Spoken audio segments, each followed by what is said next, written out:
everybody, and welcome to another episode of BookGoodies author interview series. I'm your host, Deborah Carney, and with me today I have Curtis. Curtis, how are you? I'm great today, Deborah. How are you doing? I'm doing good. It's a little bit cooler here in New York, and you're telling me out there you're getting the heat wave. Yeah, but it's not a heat wave like that. We don't get the humidity, so I can't complain. Yeah. So, Curtis, why don't you introduce yourself and give the people a little background? Okay, my name is Curtis Kessinger, and I like to say that I'm kind of an accidental author. I never, ever planned on writing a book. So if anybody wants to write a book, they're many steps ahead of me, and they can do it. So I originally started out writing stand-up comedy and performing. So that's where my writing kind of comes from. And it's really more verbal writing than it is, a novel or something like that. And I just kind of progressed from writing comedy to writing film scripts, and then the next step, you try to get your film script sold, which is, that hurdle jumps up in front of you again. So I thought, well, I got to take the next step, which is to learn how to make films, make my own films. So I started reading other film books, volunteered on film shoots, and, I kept a lot of notes, and that kind of turned into a book. And a couple of friends of mine, one of the information that I had written, I kind of use it as my notes for filmmaking. And they said, wow, you've got a book here. Why don't you turn this into a book? So that's really how I turned into an accidental author and turned it into a book called Just Shoot It, kind of a motivational filmmaking book. I love it, because that's how a lot of authors in the nonfiction area start. And it's the reason I started one of my podcasts way back then, because someone said, you should have a site teaching people how to do whatever.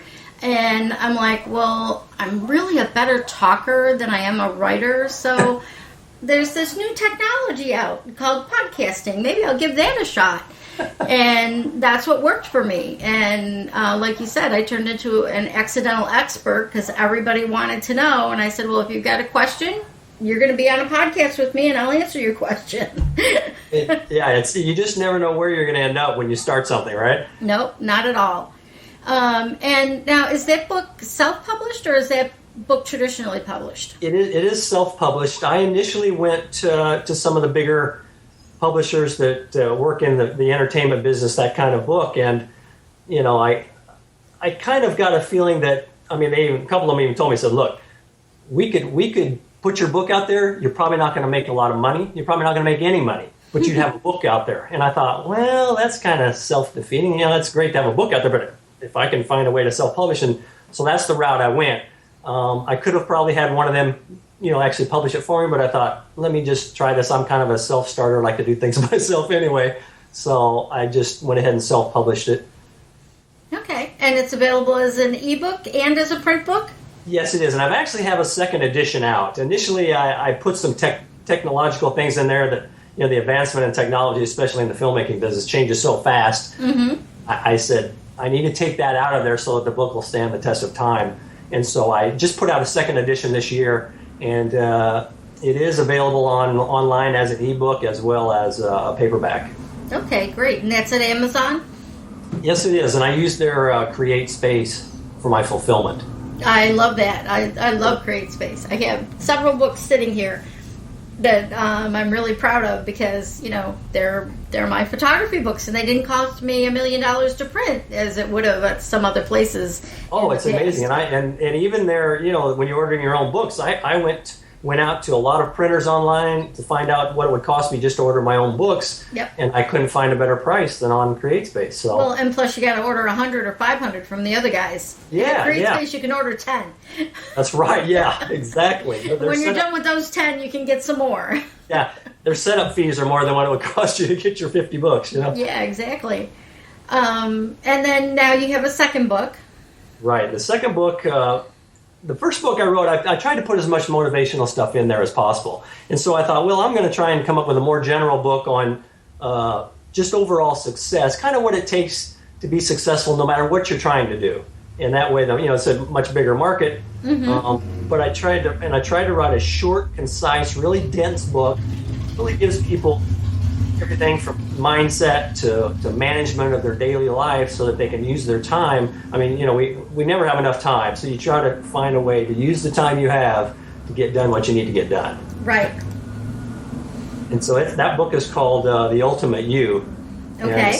And the subtitle of it is called Achieving Greatness. And I'm really, my definition of greatness is not being number one in your industry, number one in money, number one in owning the biggest house. It's all about giving back and helping others and trying to. You're really going to gain your happiness, I think, from helping other people. Well, and that's a theory. That's a philosophy that I totally agree with. You even if you're writing fiction, you are still giving back by telling your stories, and you're helping to entertain people.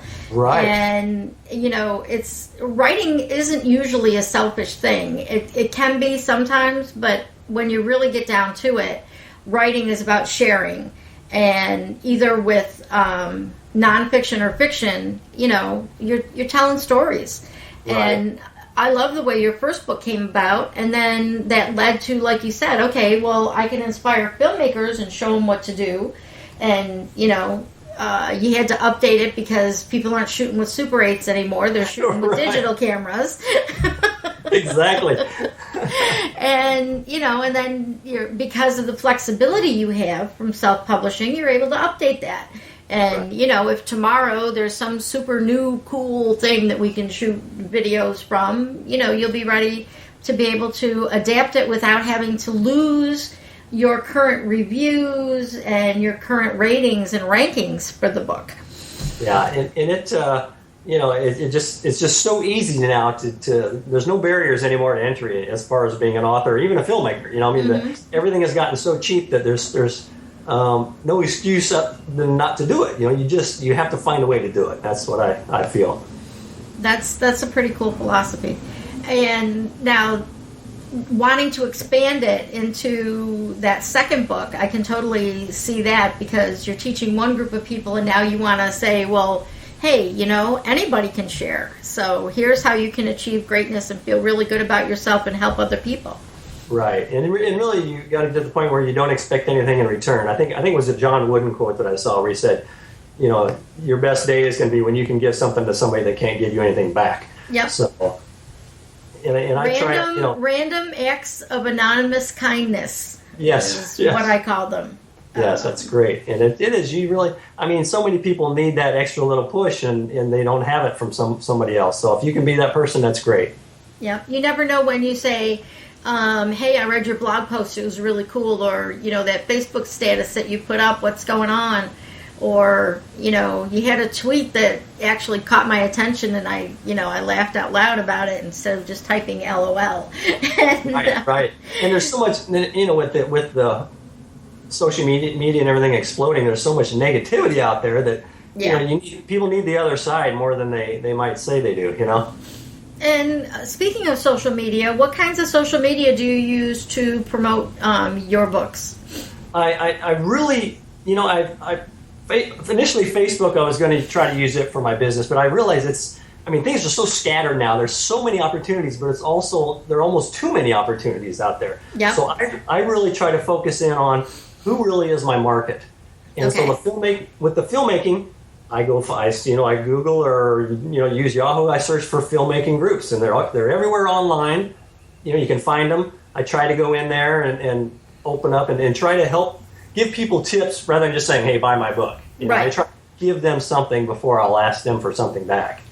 So I initially used that for the filmmaking book, and I would go in there quite often. There were a couple of sites that I would go to. And now it's exploded. There are so many sites. You've just got to pick and choose which ones you think are going to be the best benefit to you, because there are just almost too many to cover.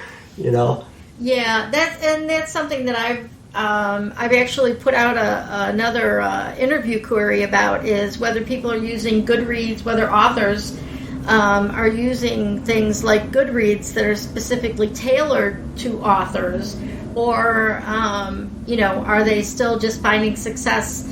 Many authors I've interviewed have said that Twitter is giving them a lot of success, and they're finding collaborators, and like you said with forums, they're putting information out there, tips out there, and things that aren't selling out there, so that people don't get to know them as Joe the car salesman, but as here's an expert that's willing to share with me, hey, I'll click on his profile and I'll go to his website and I'll see what's going on. Right, exactly. And one thing I do with my website is, for the filmmaking book, I post articles on there. And if I post a new article, then I go into the group and say, hey, here's a new article on cinematography, or here's a new article on screenwriting. And I'll go find other people that have already written great articles, and I'll say, can I use your article on my website? Do you mind? I'll put a link to your site, whatever information you want me to put. I'll be glad to do that if you'll let me post your article on my site. Nice. That's the whole, that's a whole new way that people are starting to, instead of just leaving comments on each other's blogs, which can get lost. Yes. In the, you can have a blog post that's, once it gets to be like 2 weeks old, nobody wants to comment on it anymore. Right. But if you have a fresh new content from someone else, a guest post, it benefits both of you, because then you get to merge your readership instead of always being splintered. Yes. So, and it really allows you to build up a huge volume of information that people are going to constantly come back, and other people are going to say, hey, go to this site, check out this article, it's a great article. Mm-hmm. And we don't have the time to write all these articles ourselves, so it really helps you if you can find other people, especially experts in that field, or in relation to what you're doing, that you can and most of them are more than happy to have you post their stuff up there also. Yep, because you know what, writers like to write. Yes, yeah. It's a secret. Yeah, I'm busy. I'm trying to write scripts. I don't have time for all this. Yeah, exactly. If I and one of the reasons I do podcasts instead of doing a written, flat interview on a site, not that there's anything wrong with those. Is I like to get the author's voice, and I like to have a two-way discussion. If I'm sending you to an article, to an interview form where I just ask you 5 questions and you sit there and write them out, there's no back and forth. Yeah.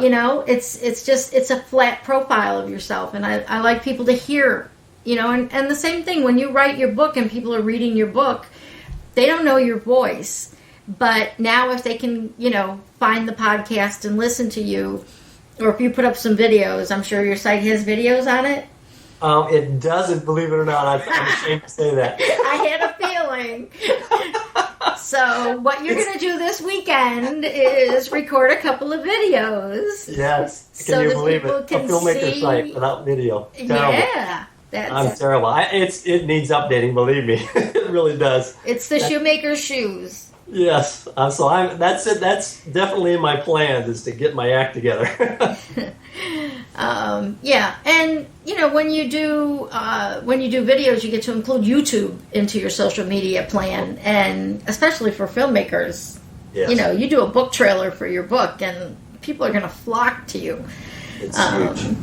Especially the younger generation. One of the statistics I heard recently that blew my mind is that YouTube is the second most used search engine next to Google. Wow. And I'm like, what? Who would have thought, right? Everybody posts videos, but it's probably social site, Kids will type in, they want a new phone or whatever, or they want to find out about a book. They type it in to YouTube and see what comes up, see what their friends are saying about it. Yeah, there's absolutely nothing you can't learn to do on YouTube. Everything is there. Yes. All right, so let's talk a little bit more about the second book. You decided again to self-publish that one. Right. And you said it's a short book. How short? Well, it's 136 pages, which That's to me is short. I know it's not short, but when you compare it to some of these self-help books, which are 400 or 500 pages, which nobody wants to read. That's it, and everybody wants everything quicker now. They don't want to. Most of them don't want to read, so it's probably I probably need to make an audio version of it, and a video version of it, and really. So I tried to really make it so dense that every word in there really has something that really will wake you up and really get you to do what you want to do, because there's nothing worse than people that you talk to them and they say, gosh, I wanted to do that. I wish I would have done that when I was younger. All those stories, and they have these regret stories, and it's a horrible thing. Yeah. So I really tried to make a book that said, hey, let's get started right now. It takes you 1 second to change your life. The second you decide to do it, you take that first step, boom, you're on your way. Yeah. And so I tried to really put a lot of, and that's the other thing with with you talked about the video versus just the writing. It's hard to sometimes when you write something, you may not be getting your real message across. Mm-hmm. Yeah, so because there's no intonation. You know, you can't. There's no body language. And there's a lot of things. Like you said, when you're writing a movie script, it's different from writing a novel. Right. Because when you write the movie script, you expect there's going to be a person that is going to take on the role, that is going to give them their voice and their body motions, and the producer and director are going to, create something. So all you really need to do is the dialogue and the setting. Right. And then the rest is going to be up to somebody else. Right. So basically, you want to give your book that other dimension. You're a filmmaker. Make videos. I know. Yeah. And I'll be honest with you. I don't know that I could write a novel. I'm geared more towards the visual and the verbal. So yep. Scripts are perfect medium for me. That's great. It's been a while since. Now, have you thought of publishing any of your scripts as just putting them out there as a published work? Well, not really. I mean, I've got several that could turn into, they could go the other direction. A couple of stories that are true would be great. To me, they would be great as books, actual books. Mm-hmm. But I'm just really gearing up to get the filmmaking going again and really get the scripts rolling. So okay, we'll see what happens. It's going to be fun. Just out of curiosity, what types of scripts do you write? Well, unfortunately I write smaller stories, which are not in the big corporations that are running things now. They want the big blockbuster type stuff, and that's not something I really write. So we'll see but with video, with technology opening up, the video on demand, and it's almost impossible to get a small film in a theater nowadays. So mm-hmm. And that's why I'm okay with that. There's so many avenues towards the cable and video on demand that they need content. So I try to write more personable stories than the big shoot 'em ups, things like that. Yeah, no, I'm not a big shoot 'em up fan. I'd rather watch your kind of story. Great, I'll make sure you show up for the premiere. Yay! I like LA. So, and that's actually an interesting point, that as a scriptwriter, you have writing skills, but you recognize that just because you have a good script doesn't mean that you can make a good novel. Right. And that's one of the things that I'm struggling with. One of my sons wrote a number of screenplays and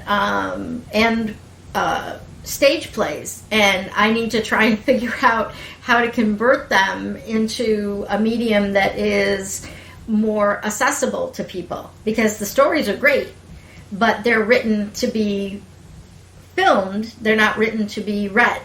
Right. So.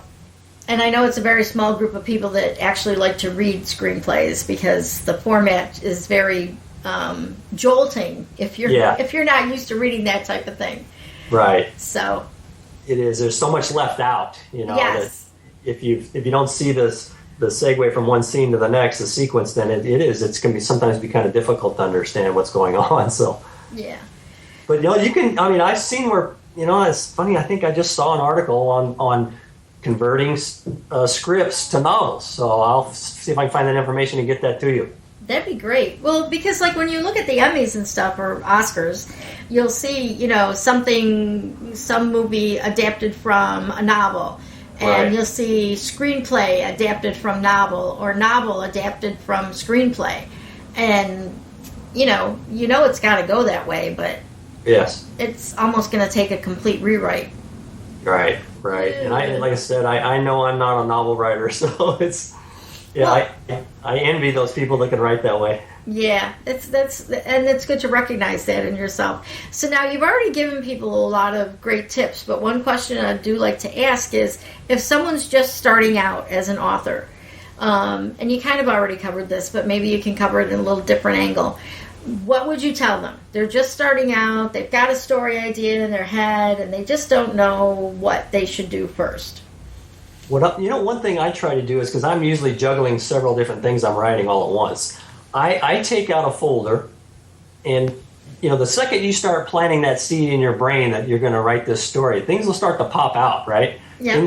They just seem, you go to sleep, you wake up the next morning, all of a sudden here comes a thought or a scene or a line of dialogue, whatever, comes into your mind, you've got to get that out and write it down, because that way it frees up that space for the next one to show up. Oh, cool. So I always suggest just go get a manila folder, write that little bit, that idea on that piece of paper, get it out of your head, throw it in that folder, and after a month, you'll be surprised how much information you've gathered without even really realizing it. That's a great idea. That was actually one of the techniques when my son was around 18. He said to me, Mom, I've got all these ideas in my head, and I don't know what I should finish first. And should I finish my current project and ignore all these other things? And I told him exactly that. I said, open a notepad file, write down just enough so that you know what you wanted to do, and then put it away. And when it's time for you to go back to it, you'll go back to it. Right. But it's not going to get out of your head until you put it down. Exactly what you said. It's going to take up space until and then the next idea can't come until you get the first idea out. So yes, and I've got so many folders. Well, and that's just it, because you've got the folders, you've got the ideas, and you've got and when it's ready, it'll you'll go flipping through those folders, and something will jump out at you and say, "Finish me." Yes, and you look at some of the stuff and go, "Boy, what was I thinking?" Yeah, and it can go to the back of the drawer. Exactly, because so much of writing is rewriting that you've just got to get those ideas out. And then I always tell people, I say, try to block out some time, a couple days a week. You don't have to do it every single day. I try to write every day. Some people, they just don't have the time, or they don't make the time. But you've got to find time at least 3 days a week, even if it's just for a half an hour. Yep. So try and force yourself to sit down and write, and block that time out and say, I'm not going to look at my email. I'm not going to answer the phone. This time is strictly for one thing and one thing only. And that's what you've got to do at that time, is block it out and don't do anything else. Don't walk to the refrigerator, look for some food,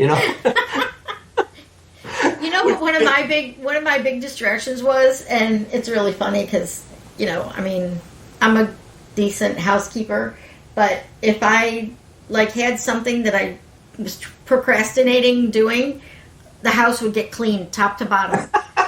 And what did you do today? Oh, well, I cleaned the house because I was supposed to be writing this article for Ladies Home Journal, but it just wasn't coming. So I just cleaned the house top to bottom. Yeah, we always took the dog for a walk. You can always find something else to do, and that's what we usually do. Yeah. We find something else to do, which has to be done, but it didn't have to be done right then.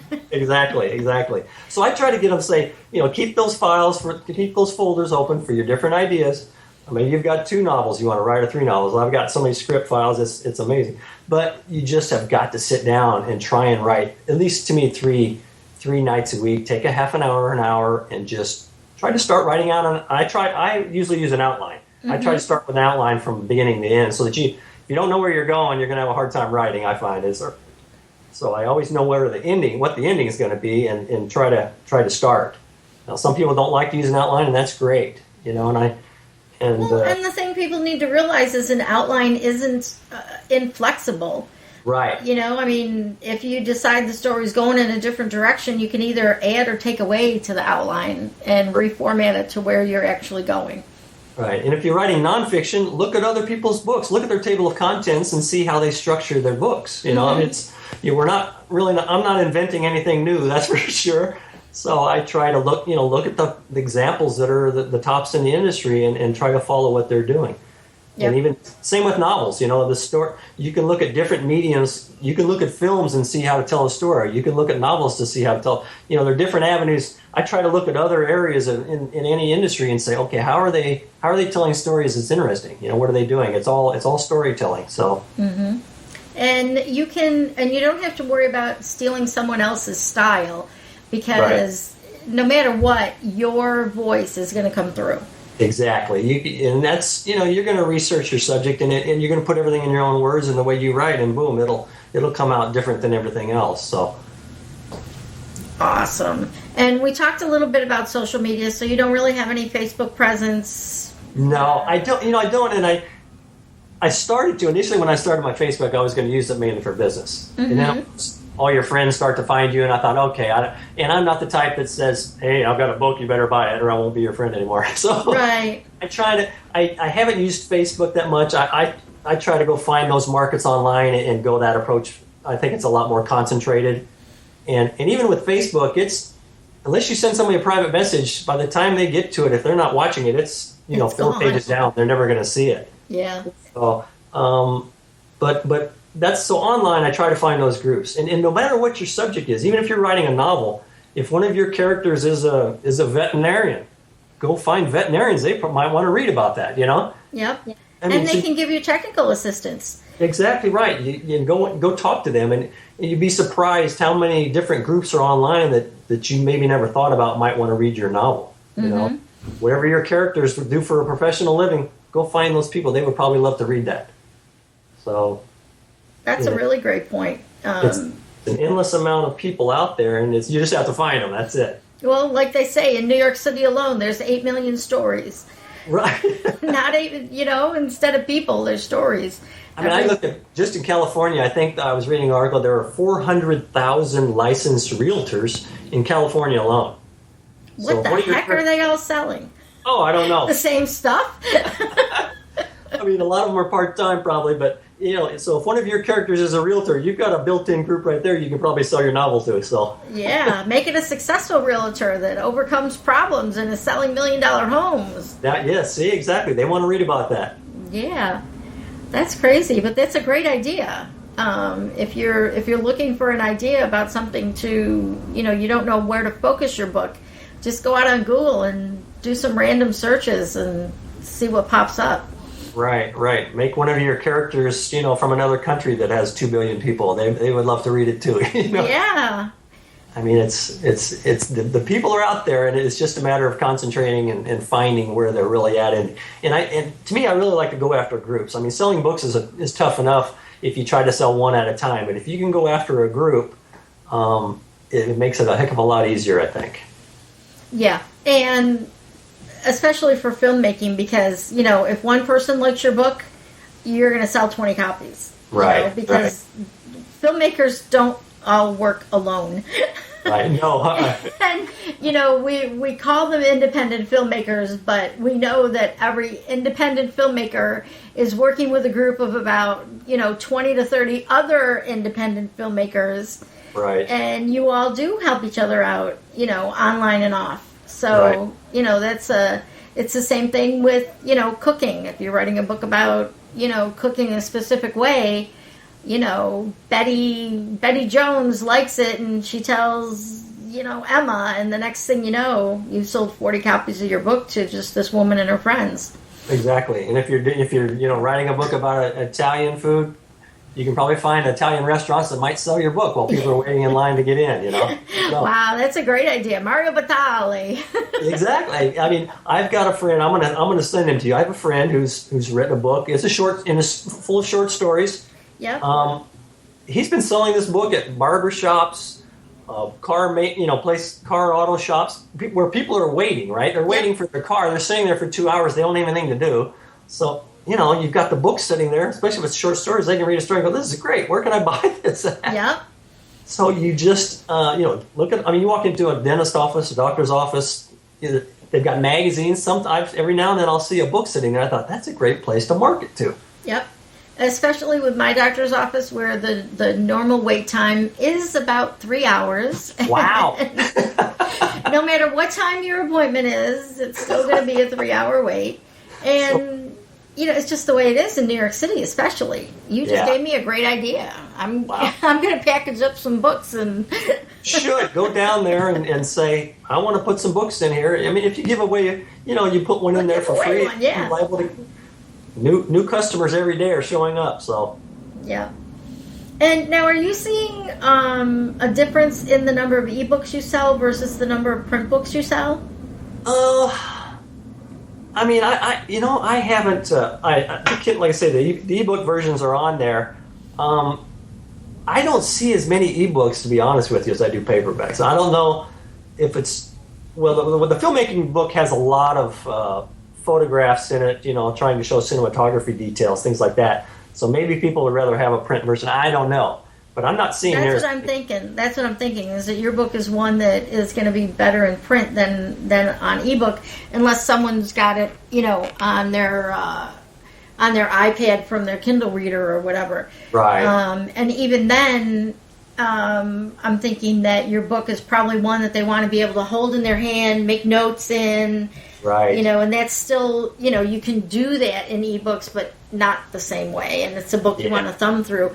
And the reason I bring that up is that a friend of mine has a very popular classic car website.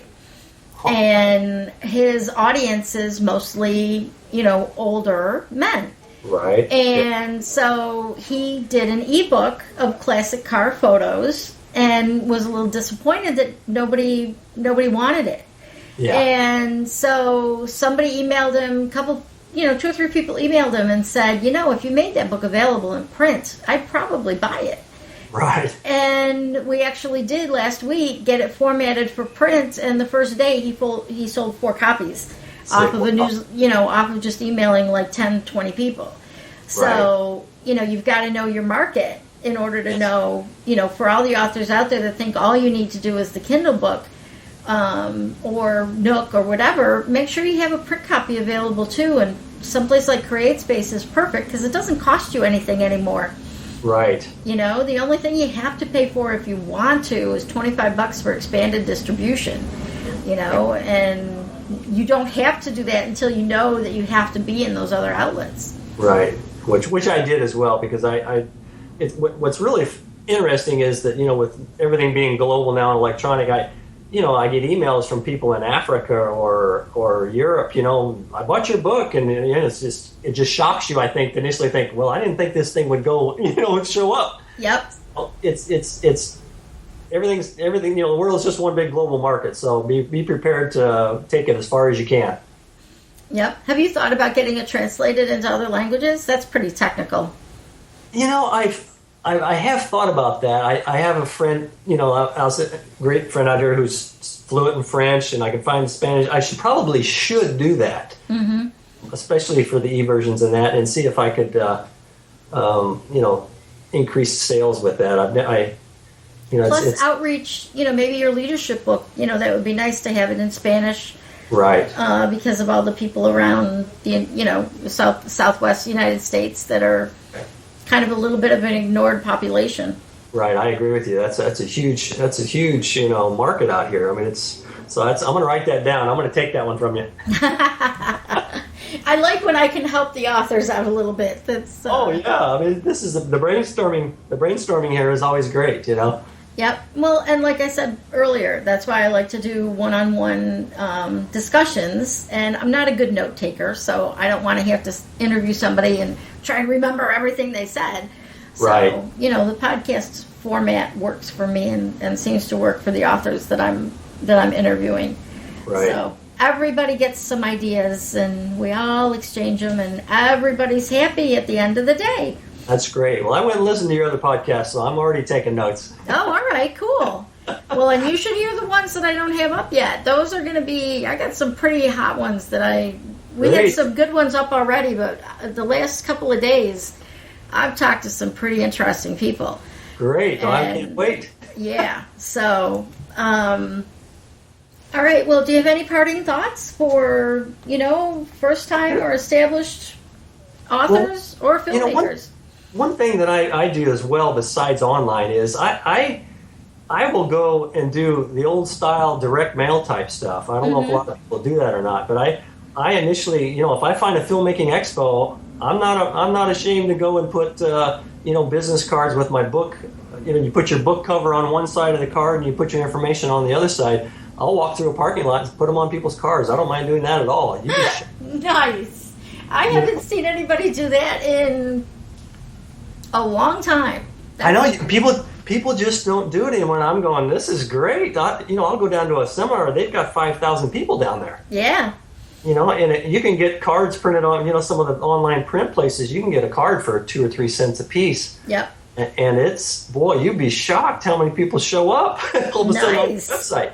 That's a great idea. So, and there's always, check your convention center, check their schedule, and see what's going on down there, and you just go down there and talk to people. Yeah, go talk, go hang out in the lobby. You don't have to pay to get into the convention. Yeah, you don't have to pay to get in. You pretend you're a smoker.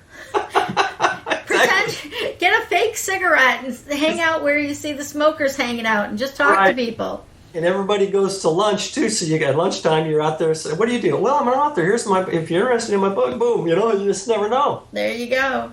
So it's. I mean, not enough people go that route. I don't think to look outside of a lot of people want to just sit at home in their chair in front of their computer, and I'm going, boy, there's a whole market out there that's not looking online. Mm-hmm. Nope, and that's excellent. And like you said, if you can find a targeted place. And there are a few people that still do things by mail, but even your local library, see if they'll put a stack of cards out, tell them you'll give them a donation, because you'll have a special code on that card so right. that those books sold from that library or the film school, Exactly. You can put a stack of cards. I've been in movie theaters and I'll see postcards in there for books. I'll see them in there for photography. So yeah, it's. You get a lot of traffic going through there, and you don't have to spend your time going after it. It's already coming in, and you can just put a stack of cards and, hey, let me know when these are gone, Yep. So, and I also go after the independent bookstores as well. Oh, that's a good idea, too, especially in your genre with the film. Right. Because that's where filmmakers go to find books, because there aren't that many books out there that are good that tell you how to shoot something. Right. So, but yeah, in the next step I'm going with the new book is I'm starting to go after companies. Okay. Large companies that have, huge employment numbers and you look at some of these companies that, they have tens of thousands, if not hundreds of thousands of people worldwide. And, especially the e-version, that's where your e-version, you can just pop it to them and say, give me 10 cents or a quarter for every employee you've got. Yep, exactly. You can have as many as you want. Yeah. So spread it around and inspire your people. Right. One email and, it's amazing what can happen. So. Well, it sounds like you're covering things pretty well. I'm trying. Well, I'm really glad that you carved out some time for me this afternoon, and it's really been a pleasure talking to you. Where can people find you? Apparently just on your website, no Twitter or Facebook. I mean, I do have a Facebook. They can find me on there, but the filmmaking website is called filmschoolnow.com. Okay, that's a really cool name. And then the name for that I use for my other book, and it's also my coaching. I do some coaching on the side. My coaching website is called successminded.com. Oh, wow. You got a couple of good domains. How long have you been doing this? I've had those domains for quite a while, especially the filmmaking one. I've had it probably 10 years, maybe. I don't know. So. Yeah, those would be a couple that would be pretty expensive to get these days. So yeah, but congratulations. Yeah. So I appreciate it. I appreciate you allowing me to talk to you today. It's been a great discussion. All right. Well, thank you. As always, for our listeners, if you want to find us, we are at BookGoodies.com. And if you found us, via iTunes or one of our podcatchers, and you haven't seen the website, come on over to BookGoodies.com and look up Curtis, and you'll be able to find the link to the podcast, and you can leave us comments. And you can also, there's a link at the top to contact us if you want to suggest a topic you want covered, or if you want to be a guest yourself. And there's also a link to tell us about your book. And you can submit that form for however many books you have, and we'll get your book listed on our website. And there's no charge for any of that. So we're just a community of people that want to help other authors get your word out. And again, like I said, Curtis, thank you so much. You can find us on Twitter at twitter.com/bookgoodies, and you can find me personally on Twitter at twitter.com/Loxley, Loxly, like in Robin Hood, who was Robin of Loxley. And we like to thank our host, Geekcast.fm, who hosts all of our podcasts and many others about internet marketing and marketing in general.